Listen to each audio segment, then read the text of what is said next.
మలేషియాలోని కౌలాలంపూర్‌లో ఇవాళ ఉండాలి మోడీ లెక్క ప్రకారం నిన్న, ఇవాళ. ఎందుకంటే ఏషియాన్ సదస్సు అక్కడ జరుగుతోంది. ఆ సదస్సుకి హాజరు కావాల్సుంటే ట్రంప్ గూడా అక్కడికొస్తున్నాడు. అందుకని మోడీ అక్కడికి పోలేదు. ఎందుకు ట్రంప్ మాట్లాడతాడు, కలుద్దాం అంటాడు. బాగోదు అక్కడికొచ్చాక మొహమాటం. కలిసాక మనం మాట్లాడేదొకటి, ఆయన చెప్పేదొకటి.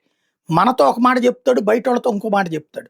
ప్లస్ ఏదో తను పెద్ద మనిషినని నిరూపించుకునేందుకోసం పాకిస్తాను, భారత్‌ల మధ్యన షేక్ హ్యాండ్ ఇప్పిచ్చేసి, చూసారా నేను శాంతిని తెచ్చానని చెప్పేసి నోబెలోళ్ళ దగ్గరికెళ్ళి చెప్పుకుందాం అనేటువంటి ఓ పిచ్చతనంతో ఉన్నాడు. ప్రపంచంలో ఇంత దిక్కుమాలినటువంటి వ్యవహార శైలి ఏ అధ్యక్షుడు చూపించలేదు. ఎందుకురా ఈడితో పెంట అనేటటువంటి స్టేజ్ క్రియేట్ చేసుకొచ్చాడు. అందుకనే మోడీ అక్కడికి పోలేదు. అట్ ద సేమ్ టైమ్ ఏసియాన్ సదస్సు గురించి నిన్న ఉద్దేశించి వర్చువల్‌లో మాట్లాడుకొచ్చారు.